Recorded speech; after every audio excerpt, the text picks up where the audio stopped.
ఖర్జూరాల కన్నా కమ్మాగుంటయంట.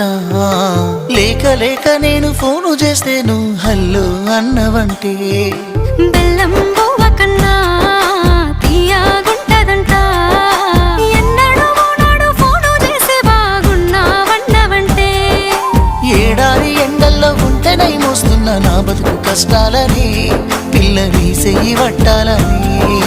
నల్లని సీకట్లో ఒకదాన్నే కూసున్న దిక్కులేని పచ్చినయ్యి బావా నువ్వెప్పుడొస్తావని.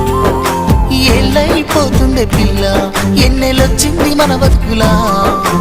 ఏలైపోతుంది పిల్ల ఏలు వట్టంగా వస్తున్నాయా. ఇన్నాళ్ళ ఎడబాటు ఎడవాసిపోతుందిలే. ఈ సీనయ్య గుంటున్నదే సినదానా నీ కోసము. ఈ దూరాన్ని చెరుపుతూ తీరాలకు